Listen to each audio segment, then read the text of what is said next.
This is Daniel King, and you're listening to George Fox Talks Wellness.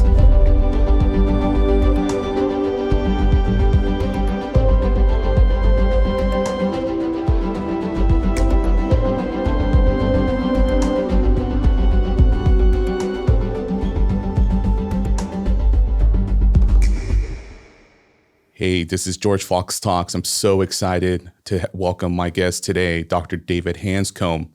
He is an orthopedic spine surgeon who's now treating patients with non-surgical intervention. He is an author of 2 books, as well as being sought out as a speaker in many, many conferences. I actually had the privilege of speaking with him at Oregon Health Science University's Pain Summit a few years ago. And he made such a great impression on me to meet such a person who was obviously a fantastic surgeon, helping so many people, but also trying to reconsider what it looks like about pain. And that's what the summit was really about, was about pain. And so I'm just going to get right into it. I just wanted to ask David, why do you think so many people have low back pain? Well, I think it's really critical to differentiate acute back pain from chronic back pain. And so acute back pain is common because we treat our backs badly. I've had a back surgery myself, a post-operative infection. I did heavy construction work for many years. And people kept saying, take care of your back, take care of your back. And I'm going, I'm 20 years old. I don't need to take care of my back. Well, we tend to abuse our backs until we realize it's otherwise. So repetitive bending and twisting, breaks down your spine. There's big muscles, there's lots of spasm, and it hurts. So acute back pain is very anxiety producing, which brings us to chronic back pain, which is a completely different animal. So just to be really clear, chronic pain in any part of the body is the same thing, and we'll explain that later. So what happens with chronic pain, doesn't matter whether it's your feet, headaches, stomach pain, irritable bowel syndrome, whatever it is, we do know between 6 to 12 months, based on MRI scan research, that the pain goes from the pain centers to the emotional centers every time the pain becomes chronic. So the definition of chronic pain is an embedded memory that becomes connected with more and more life events, and the memory cannot be erased. So chronic pain in any body part, including back pain and neck pain, is a memorized neurological disorder. It's a neurological disorder. It is not a structural problem. So acute back pain heals in about 6 to 12 weeks. It is miserable. I've been through many phases of that. But when you develop that anxiety and reaction to it, the brain starts locking onto it. So where you're taught in medical school, maybe 10% of people go on to chronic back pain, the data actually shows that almost half of people go on to chronic back pain. So it's an incredibly common injury. It creates a lot of anxiety with the acute phase. Then we find out it starts becoming memorized by the brain, and it's a huge problem. So can I give you a couple of examples of how chronic back pain starts? Yeah, super fascinating, actually. Absolutely. So this is what blew me away. So I'm one of the few surgeons that's been on both sides of this fence. So I spent my first 8 years of practice doing back fusions for back pain. I came out of my fellowship. Seattle at the time is doing 9 times the rate of spine surgery for back pain is any place else in the entire country. 9 times. I was part of that. Wow. So I'd spend my day in clinic, then I would go to the operating room in the evening and do a spine fusion. And so I thought it was like a 90% success rate because it's a pretty big operation. The success rate, just guess what the success rate is of a spine fusion for back pain. You may know this already. Yeah, I'm just going to make a wild guess, even if I may know it. 50-50, 50%. Okay, so I'll ask the question, what success rate would you want? Let's say you had back pain for a year. Yeah. You're getting really tired of it. Yep. You came to the surgeon, you came to me and said, well, what percent success would you want to undergo a back fusion for back pain? Well, I'm a pretty pragmatic guy. I would say maybe 80% chance of success. Okay. So what if I said 50%? I would think maybe if there's an alternative conservative way, maybe that would be better. 50%, maybe. Well, let me just give you the craziness of our world right now. So the success rate is between 22 to 25%. Wow. So that's part of it. Second thing is we are operating on normally aging spines. It's been documented in paper after paper, as you know, that disc degeneration is a normal finding. It's a normal, so it should not be called degenerative disc disease. It's basically a normally aging spine. So we're doing these big operations on normally aging spines.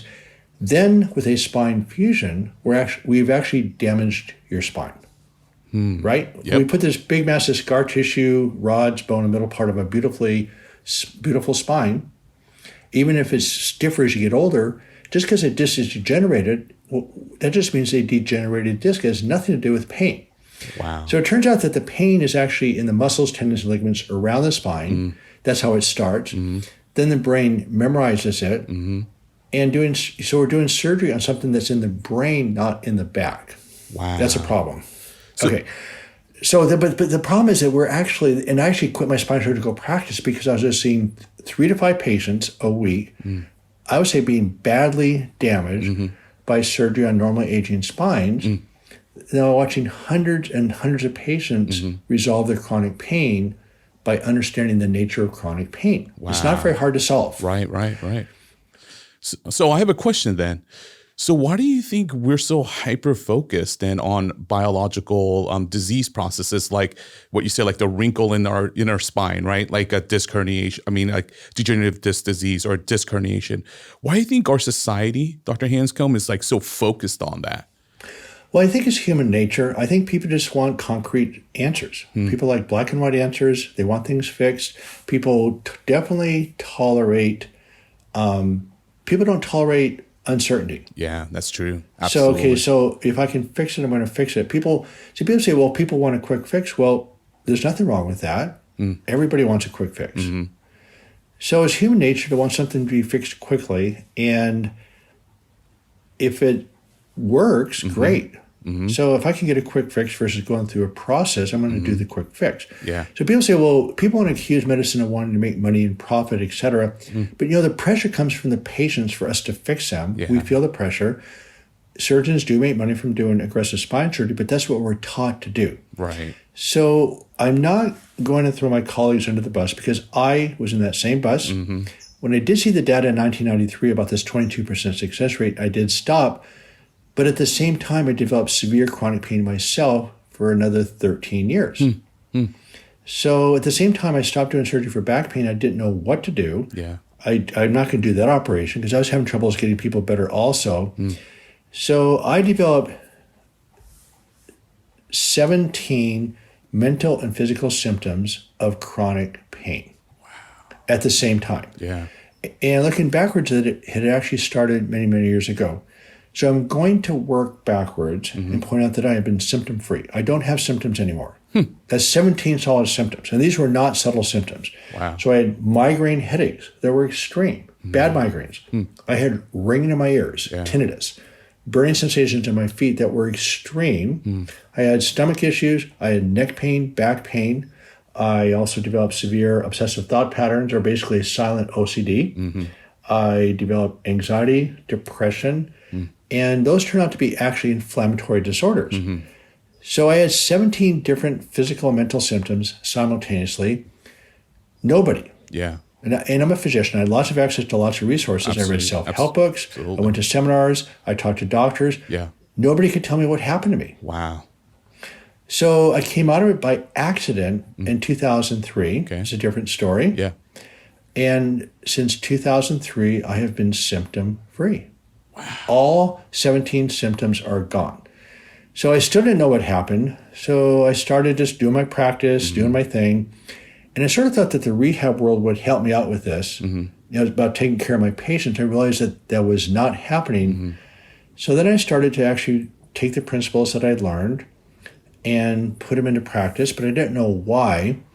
Then in 2009, Dr. Howard Schubner, who wrote a book called Unlearn Your Pain, gave a lecture at a pain conference I put on. Okay. So the title of the conference was A Course in Compassion, Empathy in the Face of Chronic Pain. So Howard was my keynote speaker, and he started listing off 32 different symptoms of chronic pain. my wife went up to him and goes, I have this friend of mine who has this, and this, 17 of these symptoms. And he looks at her and goes, you mean your husband? I knew it. Yeah. Right? Right. So anyway, from that point on, things started to come together. And then the last 5 years of neuroscience research have made it incredibly clear, as you know, right, the nature of chronic pain.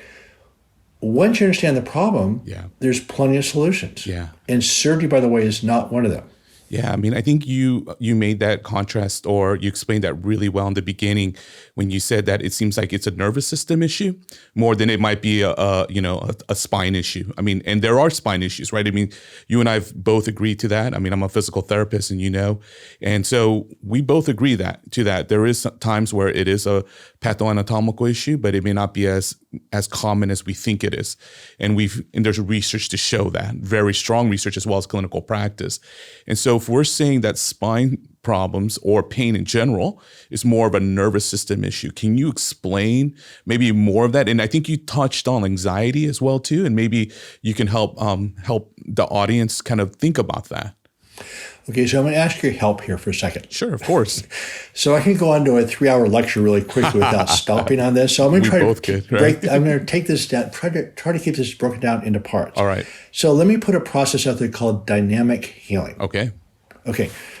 Every living creature has 3 parts of surviving. One of them is sensory input. Okay. In other words, what's your environment telling you about what's safe versus not safe? Mm-hmm. So you have threats versus safety. Right. So people call it stress. You call it threat. Whatever you want to call it, you still have obstacles every day to stay alive. Mm. I need oxygen to stay alive. So my body goes to places where there's oxygen. Mm. I'm not going to lock myself in the trunk of a car. So your body's on autopilot every second to take information from your environment to stay alive. So that's the input. Okay. Then you have your nervous system takes all this sensory input from every receptor. Yeah. And it processes it. It's called the central nervous system for a reason, but it also is comprised of the midbrain, the spinal cord, the peripheral nerves, and the autonomic nervous system. Right. So your nervous system's taking all this data and saying, okay, what do I do next? So what happens is that you have your nervous system itself that's now processing this data, and then the bottom line is your brain sends out signals to your body to say, okay, it's safe and you can relax and regenerate. Yep. Or there's a threat and you secrete adrenaline and cortisol and inflammatory proteins called cytokines. So your body goes into fight or flight when there's any perceived threat. Yep. So that's the output. So as far as how creatures survive, you have the input, the nervous system, and the output. Yep. The essence of all chronic disease, both mental and physical, is that you need fight or flight in order to survive. Without it, you would not survive. But the sensation generated by this body's physiology in fight or flight is called anxiety. That's right. So it's a sensation. If you're lying on the beach in the sun on vacation without a care in the world, what word would you use to describe that? Relaxation. Right. So you relax. So if your boss is yelling at you and you're feeling whatever, and your body's full of these stress chemicals, what word would you use to describe that? Irritated, anxious. Anxious, right. So anxiety is a description of the sensations generated when you're in a survival mode. So can you explain then to, I love that personally, but you're a spine surgeon and I'm a physical therapist. I mean, isn't that more of a psychological issue or isn't that more of a social issue when people say that? What do you say to that? Absolutely not. Anxiety is not a psychological issue. It's just a sensation that, my cat has the same process, right? A dog threatens her, she goes crazy. She sees another cat, she's not very nice to her. So her hair stands up, she yells, she screams. And so she is in a fight or flight state. So humans have the same reaction, but we have that word called anxiety. Right. It's just a word. Right. So again, every living creature has that reaction. So again, the words we use to describe that are irritated. When there's a word play. Yeah. Yep. So, but let me just say one really quick thing here that's really, really critical. Yep. Okay, the survival response, anxiety and anger are automatic. Okay. They're programmed in every living creature, including us. Yep. So there's nothing you can do to control it. Yeah. Because the unconscious brain processes about 20 million bits of information per second. The conscious brain processes 40, not 40 million, 40. Wow. 20 million versus 40. So we have some uncomfortable survival sensation, which, by the way, is a gift.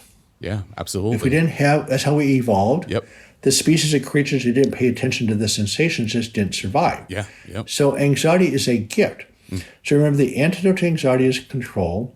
When you lose control, your body kicks in more stress chemicals, and you become angry. Anger and anxiety are the same thing. Interesting. So then what happens is that you have a physiological response, you take action to solve the problem, your neurochemistry drops down, and your anxiety disappears. But when it's sustained, what happens when your anxiety is sustained? Your body starts to break down. So again, it's 20 million versus 40. You have this automatic survival reaction that you have no control over. The problem is, since it involves your whole body, you feel like it's part of your identity. It is not. It's an amoral survival response. It does consume your body, but it's not who you are. It's what you have to survive. So the first thing I tell people to do with anxiety in general is, look, visualize a large thermometer on the opposite wall. And there's a word play of anxiety of alert, nervous, afraid, angry, paranoid, and terrorized. So humans have a word gradation of it. So visualize how high your anxiety is, and actually try to get people to get rid of the word anxiety. It's just basically an activated nervous system. So your nervous system's activated. How high is it? Right. And then the rhetorical question I ask everybody, which is intentionally not to give the right answer, is that how do you lower anxiety? Well, you lower anxiety by lowering the stress chemicals. Now, there's a bunch of ways of doing that, and we'll go back to dynamic healing in a second. But the essence of solving anxiety is that it's physiological. It's your body's neurochemical state. Then who you are as a person, your conscious brain is over here.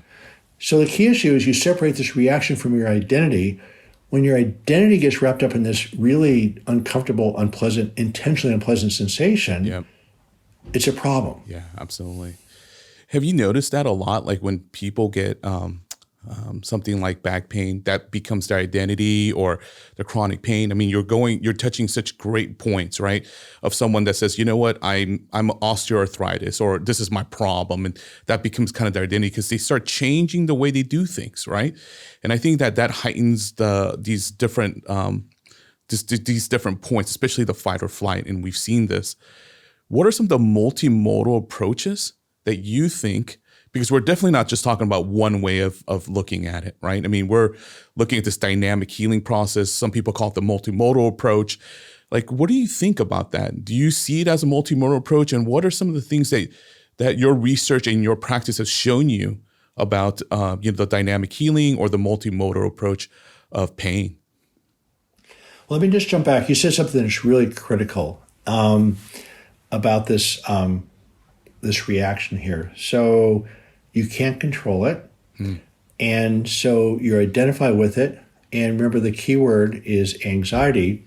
And remember, there's no reward in nature at all for being vulnerable. Yeah, that's true. Okay, but what we have a huge problem here is that this is true for humans. We don't have a reward for being vulnerable. And it's the essence of human relationships, is being vulnerable. But there's a huge factor I need to jump back to before going on with the conversation, is that for humans, we have consciousness. It's called the predictive model of coding. So it turns out that thoughts are as much of a threat as a bully. So unpleasant, the research term is called URTs, unpleasant repetitive thoughts. So unpleasant thoughts or obsessive thought patterns become their own source of pain. So the essence of disease is sustained exposure to fight or flight physiology. And what causes that sustained exposure is, first of all, your circumstances can be severe, poverty, no opportunities, racism, etc. But also your thoughts. Your inability to escape your thoughts is the number one factor that keeps your nervous system fired up. What's even worse is that repressed thoughts are even more fired up in the nervous system. But since you can't escape your thoughts, what do? If you repress them, you're screwed. If you experience them, you're screwed. And then these thoughts become memorized in your brain to become obsessive thought patterns. Yeah. I call it phantom brain pain. Yeah. So what happens for most humans, we have some level of sustained fight or flight. It's the exposure to sustained fight or flight that causes chronic mental and physical disease. And the essence of the solution is actually changing your physiology from fight or flight to safety. So let's go back to the dynamic healing model. Yep. You have your input, your circumstances, stresses, your nervous system, and you have your physiology. In medicine, we're treating just the symptoms. You're a migraine headache, take a pill. Yep. But it's the interaction between your circumstances and your nervous system. In other words, if you have a bright light flash, you look away, you have what I call a neurophysiological response. But if it's more sustained, you start developing symptoms. So when your stresses or circumstances start overwhelming your coping capacity, you go into fight or flight. So what happens is that these physiological changes, fight or flight, translate into the physical symptoms and mental symptoms. So it turns out that anxiety, depression, OCD, bipolar, schizophrenia, Alzheimer's, Parkinson's, cardiac disease, peripheral vascular disease, hypertension, adult-onset diabetes, and obesity are all inflammatory disorders, every one of them. They're physiological. So what I forgot in medical school, which I'm now learning through our work group, is that the immune system is part of fight or flight. So if you have sustained exposure to threat physiology, it means your white blood cells are actually attacking your own body. So then you have symptoms, then if it's even more prolonged and sustained, you start getting diseases. So it turns out that cancer, autoimmune disorders, or multiple sclerosis, all these things are actually autoimmune disorders from sustained fight or flight. So what happens in medicine, we're treating just the symptoms to knock them down, where the real problem is the interaction between the stresses and the nervous system. So dynamic healing, if you come to me with a stomach ache, and this is actually written about multiple times, and we do all these tests, and there's, quote, nothing wrong, but you're going home to an abusive relationship, that's a problem, right? Because you're going, okay. So the issue is in medicine right now is that the business of medicine has kidnapped us. Not the doctors, but we like to talk to our patients. And I said this earlier before we started the podcast. That's why I think physical therapists in general may be one of our last bastions of hope for solving chronic pain. Because without given time to actually find out who our patient is as a person, what are their coping skills, what's their background, and what are their circumstances, we're treating only symptoms. And so it's like trying to put out an oil well fire with a garden hose because the fuel keeps coming up. So integrated medicine does a much better job than mainstream medicine. Mainstream medicine has no data, by the way, I'll use the word no data to do what they do. None. So by not allowing us to talk to our patients, limiting the time with our patients, how do you solve any problem if I don't know what the problem is? So let me just give you one example. It's sort of extreme, but it's not atypical. I'll just give you really a tough example. It's a really quick one. So I had one woman come in, middle-aged, who just had total body pain. Very quiet, very nice. And her tests were all basically normal other than disc degeneration. And my nurse comes out and she talks to her another 15 minutes. She comes out and says, "You're not going to believe this." I go, "What are you talking about?" She said, "Well, her daughter's going to have a baby." I go, "Okay, fine." But her husband was the father. That's stress. Okay? Okay, or another gentleman came in who was just same thing, neck pain for years. He was there with his wife and daughter. He's about 70 years old, just sort of a sad guy, super nice guy. And I talked to my fellow and I said, "Look, this does not take very long. Just watch what happens here." And I did not know what was going to happen. I walked to the room and said, "Look, the body can create symptoms, or the body does create symptoms when you're under a lot of stress." And so I said, "Anything unusual going on the last year or so before these symptoms started?" So he holds up his hand in the form of a gun and pulls a trigger and just says, "My son." And of course, there's lots of suicide, unfortunately, in the chronic pain world. So I go, "I'm really sorry. Did your son commit suicide?" He goes, "No, he was murdered." Then I didn't know really what to say or do. I said, "Well, can I ask what happened?" It turns out that his paranoid schizophrenic grandson had shot his father, who was his son. Wow. That's the diagnosis. It's not neck pain. Yeah, exactly. Right? So again, what dynamic healing says is that we teach people to process the stresses differently. You cannot avoid all of them. Yep. In fact, avoiding stress is its own stress. You can increase the resiliency of the nervous system, so it takes more stress to fire off the fight or flight response. Then there's ways of directly changing the body's physiology from inflammatory to anti-inflammatory. Okay. In other words, you can directly alter your physiology. What you can't do is you can't control your thoughts. So there's ways of processing them differently to lower the fight or flight. So again, with dynamic healing, you can address the input, the nervous system, and the output. There's multiple strategies for each level. But here's the deal. This is what's so exciting for me and why I quit my surgical practice. Yeah. So the sensation generated by fight or flight is anxiety. We're trying to treat it psychologically. Again, it's a 20 million to 40 mismatch. Yep. You cannot outrun your mind. So by learning to develop what I call a working relationship, what we call anxiety and anger, it's game on. Because it does what it does over here, then you can do what you're doing over here. So what happens, not only do people come out of chronic pain, they thrive. Yeah, absolutely.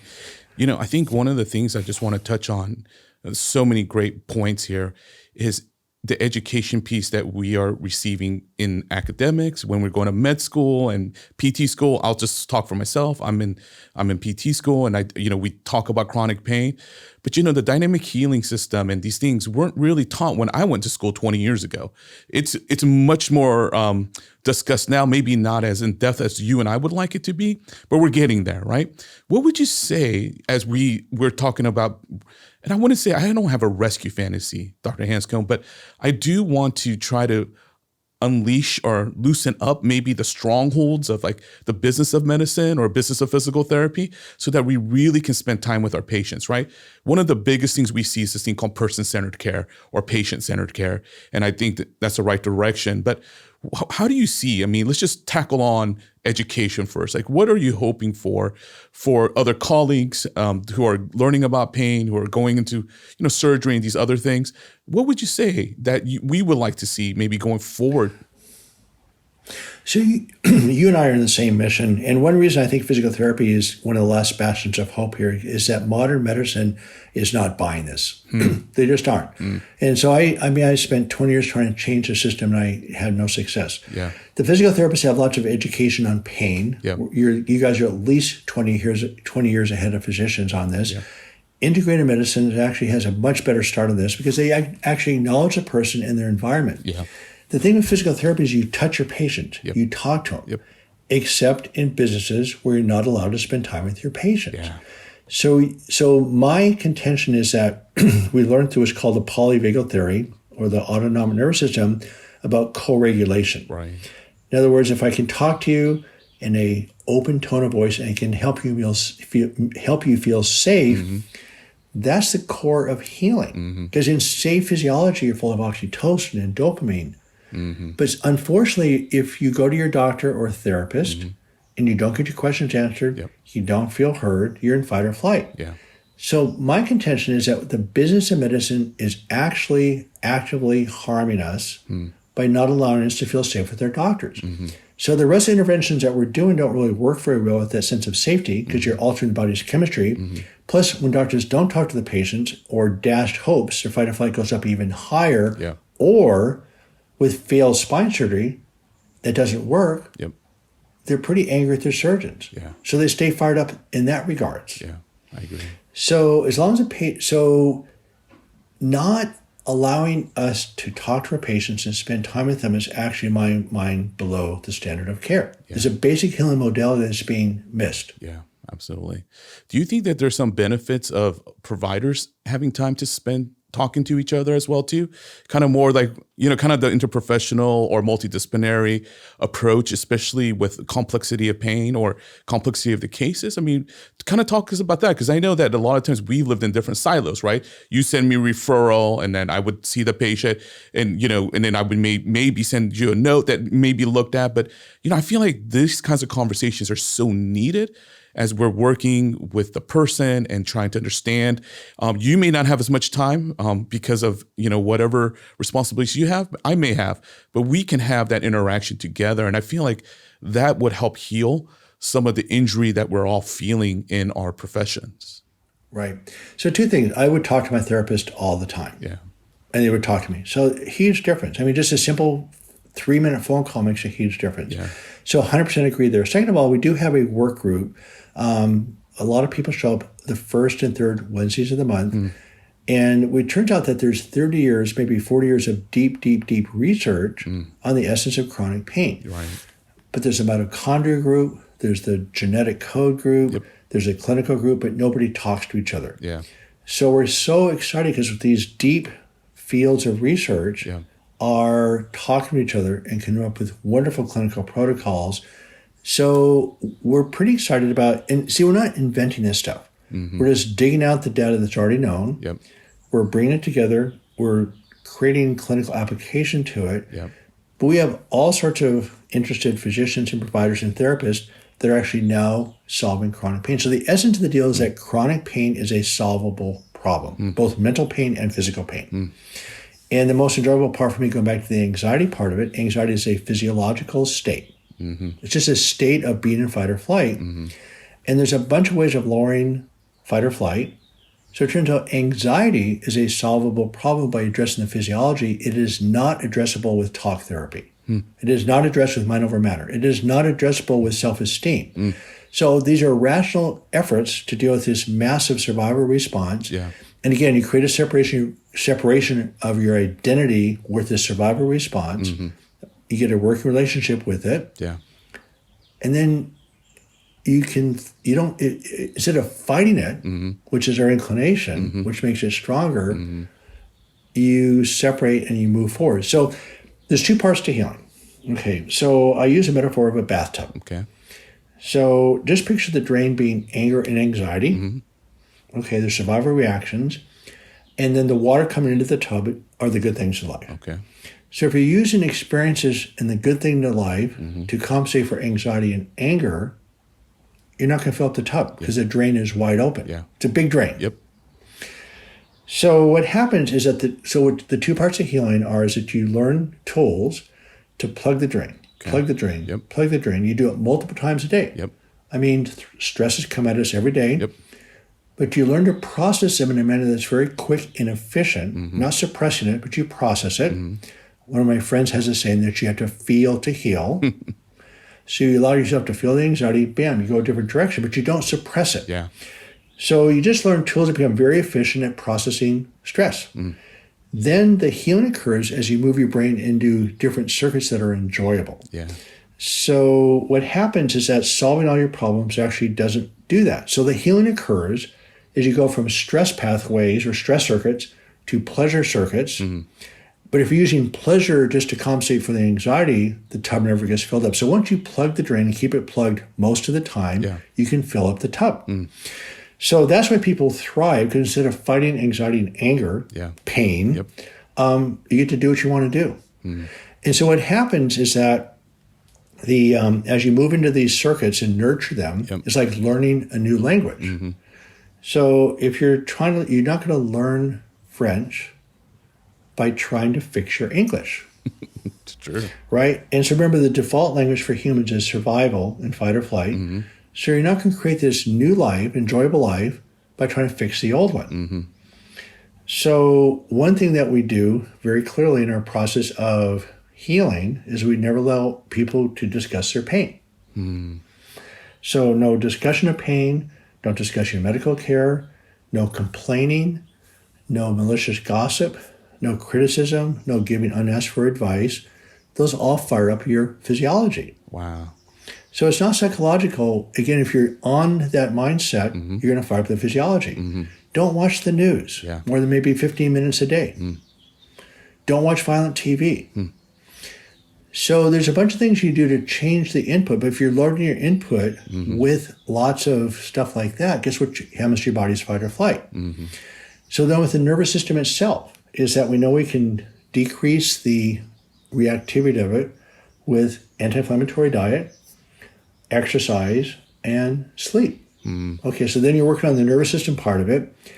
Then you can also directly lower the physiology from fight or flight to safety. For instance, breath work, breathing through your nose, relaxation techniques, humming.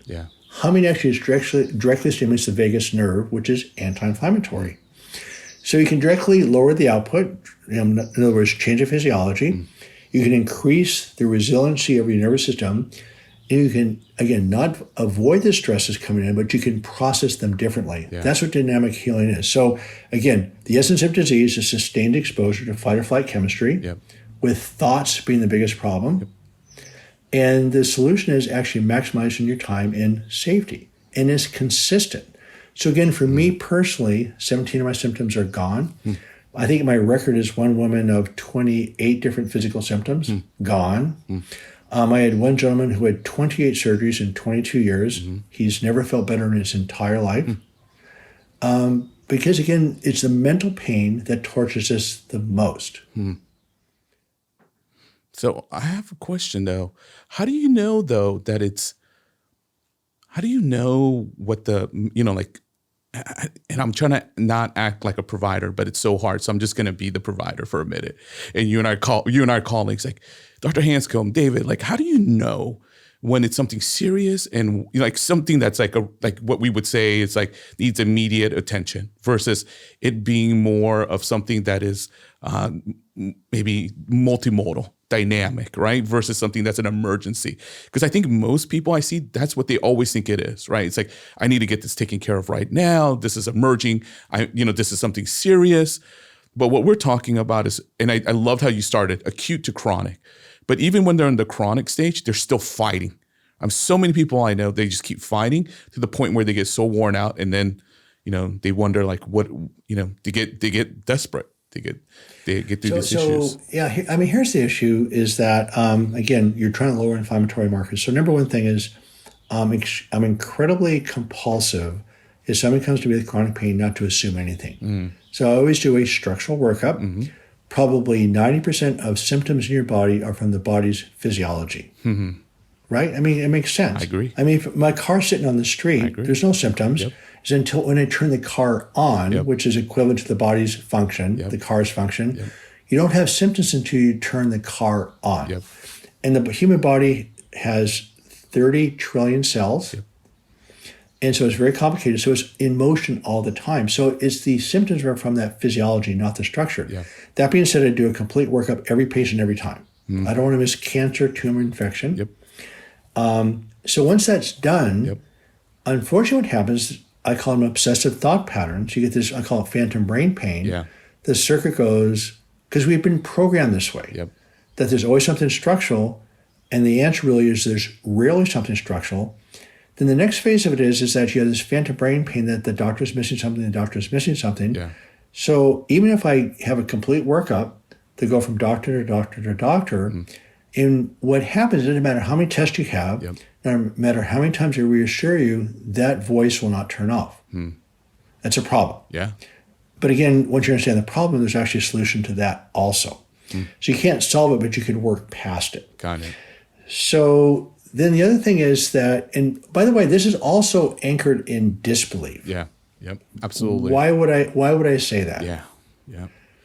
Because what happens is, okay, you've tried 1,000 things, nothing's worked. Why is David Hanscom's process going to work?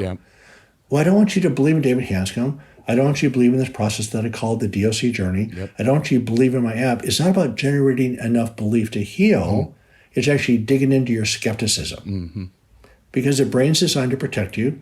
The brain's always going to be skeptical. And so it's about connecting to what is. And as you connect, then your body starts to heal. So I ask people, please don't believe a word I said today. Nothing. You can learn about it, be curious about it, explore it. But, I'm another doctor. I'm a surgeon even. Why am I going to help you? And the answer is, I'm not. The answer is, I'm going to give you tools to connect to your own capacity to heal. And as you get out of your own way, your body will heal. We're programmed to heal, but we get in our way. So it's a different process as you get anchored in what is. And then we also found out that hope is actually anti-inflammatory. We know social connections anti-inflammatory. a sense of purpose, anti-inflammatory. Yep. So sense of control, anti-inflammatory. So those things actually start giving you control, education, et cetera, actually start dropping down the inflammatory process, which causes a physical decrease in your pain. So it's a stepwise interactive dynamic process, but it is incredibly solvable. In fact, the patients of mine that have gotten better, including myself, is that the solution is disturbingly simple. So people go into, and the reason why it's a pet peeve of mine, because people go into spine surgery because there's, quote, nothing else to be done. Yeah. Well, operating on a normal spine doesn't sound like a very good idea. Yeah. It doesn't work. Yep. So just because everything else has been tried, why would you do something that's been proven to be ineffective? Yeah. So people look at spine surgery as the last resort. It is not a resort at all. If there's not a problem, don't fix it. So what's a tragedy is if you take known documented medical treatments, and by the way, this has all been in the literature for over 30 years. Right. It works. Yeah. It's effective. Yep. But as you know and I know, it's not very well covered by insurance. Yeah, absolutely. So let's just tackle that on for a minute, right? So one of the things is the business of medicine, or just the business overall.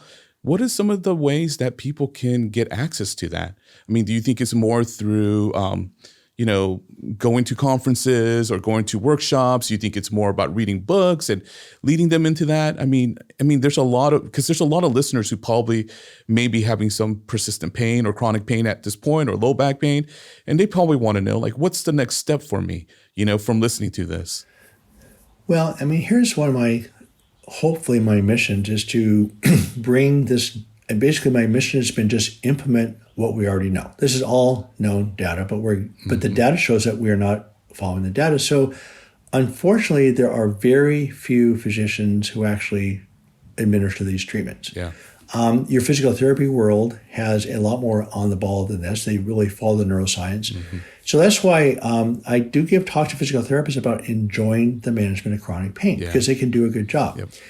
So what I'm going to talk about my process just as a placeholder, because lots of people, any clinician that understands these concepts can implement the process. Yeah, absolutely. So I did write a book called Back in Control, A Surgeon's Realm About Chronic Pain.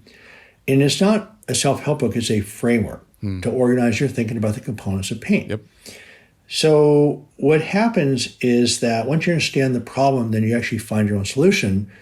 So the three parts of healing are, number one is awareness. Okay. Understand the problem and the nature of the solution. Understand your situation. That's the awareness. The second part, chronic pain, is complicated. So you have to address every aspect simultaneously. It's like fighting a forest fire. Everything counts. So there's always at least 3 to 5 things in a given person that makes a difference. Then the final thing, which is so critical, since every person is incredibly unique, the only person that can solve the problem is actually you. Yeah. So the number one thing that happens for people to heal is they take charge. And they'll get better as they go on, but you have to take charge of your care. Yeah. So whether you read my book or like Howard Schumanner's book or Dave Schechter's book, there's different books to read. Right. If you connect with it, great. Yep. So then I put together a process called the DOC Journey, Direct Your Own Care Journey, which is a sequence that takes you from the skepticism to the solutions, to anxiety, awareness, anger. So as you go through that sequence, again, I've seen over 2,000 people get better. It's almost 90% self-directed. Wow. So that's how my process evolved, just my own experience, Yep. watching people fail, watching people succeed. The number one factor that predicts success is actually simply engagement. Yeah, absolutely. If you don't engage, of course, you're not going to heal. So Yep. if you're going to learn how to play piano, you have to practice. Yep. So again, Howard Schumann has a course called Unlearn Your Pain. Dr. Schechter has a process in Southern California. So there's more and more processes arriving that people can use as resources.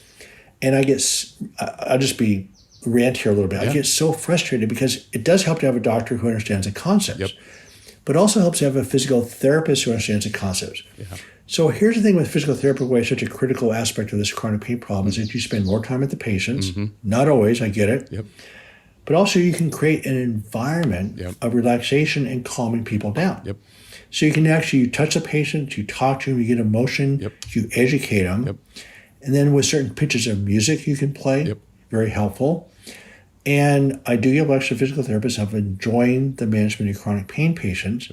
When I ask, the data shows actually that only less than 20% of physicians are comfortable managing chronic pain.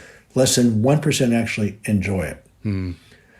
So if you have the wrong diagnosis, if you're treating a neurological problem with a structural approach, it can't work. Yep. So everybody's frustrated. But once you get the correct diagnosis and treatment paradigm, it's unbelievably rewarding to see somebody go from not only having no hope, but they start thriving at a level that's unbelievable. Yeah. So yeah, it's the again, I quit my surgical practice because of this. Yeah. Yeah. And I just, and you and I are in the same mission. Yep. And just trying to teach more providers these concepts and principles. Yep. I mean, let me ask you the question. I mean, when you have people in your resources as far as physicians, Yep. I know your area with Sharna and Kevin really have a lot of resources there. I mean, I'm guessing in your area, you're developing more and more resources to actually help people out. Yeah, we are. And it's been interesting. So being in academics, I've been fortunate to help measure things like self-efficacy. So that's like a huge thing. So we use a thing called the PROMIS. It's a CAT system, which uses a computerized adaptive training or testing, which actually helps us understand where the patient's at and how much they believe that they can actually get better. And all chronic pain patients, and I'm generalizing because I have data for maybe 1,000 patients, and it shows that the chronic pain patients have the lowest self-efficacy from from the norm of the population from our country. So it's interesting to hear what you're saying about letting people self-manage or learn how to manage that themselves and self-guide. And people be like, oh, I don't know if you can do that. And I would say, well, maybe you're not really thinking about it in the way that we are. Maybe you're thinking about it from a disease process, and that homeostasis is what you're thinking about versus like allostatic issues, right? I think that, I think that, again, we're tossing these words around because we're talking as colleagues for a minute. But I think that the amazing thing is that we're all saying the same thing. We just may be approaching it from a different way. The other thing, too, is being a commissioner for the state of Oregon in the Pain Commission. We've developed this really great module looking at not just physical exercise, but also sleep, your nutrition, right? How to talk to, communicate that. And so there's a lots of education, as you know, in the state of Oregon. My biggest concern I have is for my profession that still is having a hard time letting go of some of the words that we use. I'm trying to explain, and maybe even our body models with, discs that are red, saying that this is your biggest problem. We still have a lot of education that needs to be done. And I think people still want to believe that it's more mechanical than it is. And I agree with you. I think 20 to 30% maybe mechanical, if that, and that might be generous. This is no more than 10%, I'm telling you. Yeah, and I agree with you. I agree with you. I mean, that's what the data says. I mean, for back pain in general, we absolutely know that disc degeneration does not cause back pain. Absolutely. And there's also a thing called the nocebo effect. And you mentioned this earlier, is that your body is a predictive machine. And so if you say, well, every time I do this, it's going to hurt, your brain will actually create the pain before you even do it. So I'll just give you one example of a gentleman back east who's incredibly successful businessman, young guy, good-looking guy, healthy, strong, had severe chronic thoracic pain for 8 years, 9 years. And so a surgeon told him, well, you have the back of an 80-year-old. Oh, boy. He had normal degeneration. Yeah, exactly. Within 6 weeks, understanding that, this isn't bad. I'm not hurting myself by being active. He went to pain-free. Wow. After 9 years, within 6 weeks, just understanding that, going through some of the basic calming down tools that you and I know well, 9 years of his life disappeared because some surgeon said, well, you have the spine of an 80-year-old. Yeah, absolutely. So you'd start guarding. Your brain starts predicting that this is going to hurt. And guess what? Your brain's very smart. It adapts very quickly. So the answer is yes, you absolutely become your disease. Yeah, absolutely. I think that's one of the other reasons why my other project is putting physical therapists in primary care. So we're actually embedding physical therapists in primary care so we can actually talk with them when they first come in, right? Versus waiting. Because, we're usually downstream. But now what's happening is by putting a PT upstream and understanding the neuroscience and understanding pain, we're able to have that explanation right up front when we're dealing with it in primary care. And we've seen some huge wins, but what we've also seen is decrease in imaging by almost 40 to 50% because we're having that discussion with the patient, but we're also having it with the provider. Right. And and they're very open to that, right. To have that discussion because, they're interested in knowing what we know. And again, I think that's because of some of the leaders in pain in Oregon who've already, who've led the path. Right. And so it's a nice way for us to follow through. And, my favorite quote on your website is you said there's, and excuse me if I got it wrong, but what I got from it was you've helped thousands of people or hundreds of people. And it says, I've never been that's been the most greatest reward that I've received as a provider, even as a surgeon. And I just love that when you quoted that. And maybe that's a way we can end. Like, tell me about the joy that you're having, because I know there's a course on it and I know you present it, but what's the joy that you're receiving now as a provider dealing with patients that people would say would be very difficult to treat? Well, the data shows that the impact of chronic pain on a person's quality of life is equivalent to having terminal cancer. Mm-hmm. So as you know, I call it the abyss, no hope, and these lives fall apart. It affects the families, and they're completely lost, and they keep getting bounced around. So within usually 6 to 12 weeks, people come out of the hole pretty hard. Mm-hmm. So you take somebody with no hope, mm-hmm.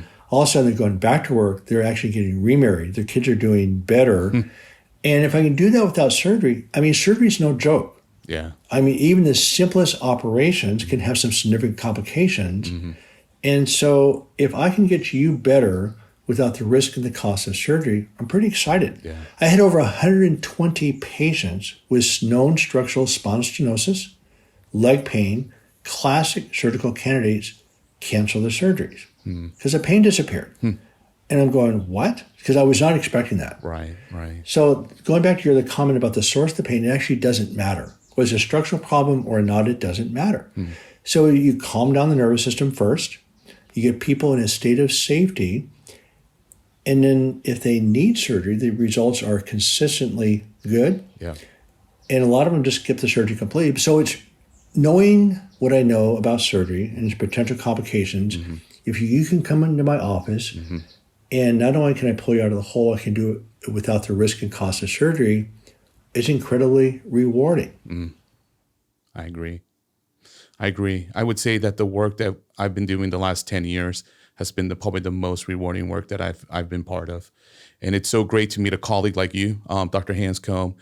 It is a joy, really, for me to interview you and to hear your thoughts, and also to hear, I would say it's not a program, but I think what it is it's a process, right? It's a journey, journey. Because I think so many people see it as a program. I don't see that. I see the science behind it, and it's like what you're saying is you're bringing it in, and I, you and I both know the science, so it's really great to see the process and the journey that you're allowing people to take and to help change their identity and the way they think, and the way they see, and the way they feel, and also their physiology, which I think is a key component of helping these patients. So I just wanted to also just give you a last words if you wanted to, maybe share, and then we'll just conclude our time today.